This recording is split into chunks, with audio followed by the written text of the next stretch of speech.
Может ли государство регулировать минимальные цены? Именно с такого вопроса началось рабочее заседание Комитета по экономической политике, реформам и информационным технологиям.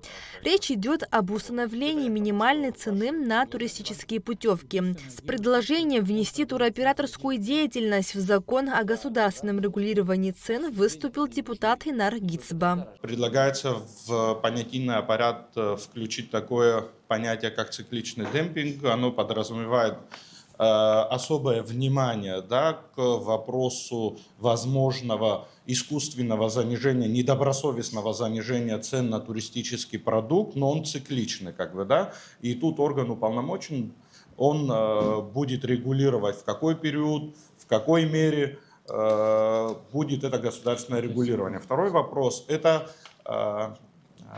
минимальный порог на туристический продукт. И третий основной момент – это установление для жесткого блока тоже порога в 70%. Условно, если ательер располагает номерным фондом свыше 60 номеров, то он может сдать туроператору не более 70% этого номерного фонда. Каким образом установить минимальную цену, которая работала бы в отношении всех вариантов? Ведь здесь речь не идет о том, сколько должно стоить средство размещения одна ночь.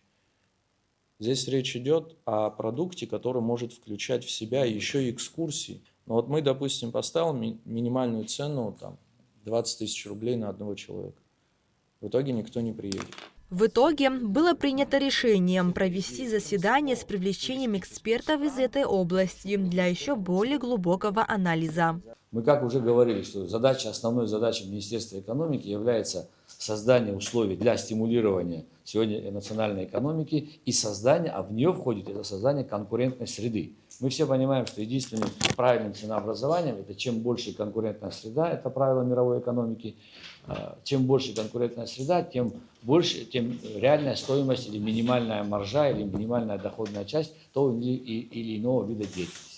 Говорить о минимально допустимом уровне цены в каком-то общем порядке для всех объектов размещения, на мой взгляд, не приходится, потому что, опять же, нужно учитывать категорию гостиницы и входящие в состав дополнительные услуги. Это может быть трехразовое питание, это может быть только завтрак у некоторых объектов, может вообще гостиница без питания объект быть.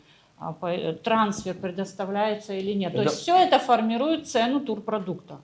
Поэтому, на мой взгляд, минимально допустимый уровень цены здесь будет определить очень сложно. Проект закона о развитии малого и среднего предпринимательства в Абхазии также обсудили на рабочем заседании. Он предусматривает внесение субъектов малого и среднего бизнеса в единый реестр. Депутаты рассмотрели возможность закрепления реестра за Министерством по налогам и сборам, юстиции или экономики.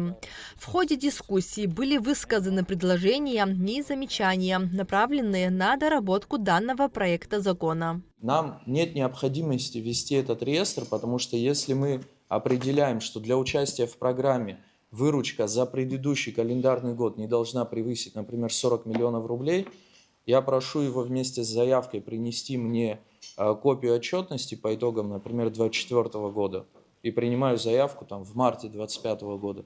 Я по этой отчетности точно знаю, он попадает туда или нет. А этот реестр чуть ли не каждый месяц, исходя из того, что у ИПшек может это меняться, этот реестр будет постоянно меняться.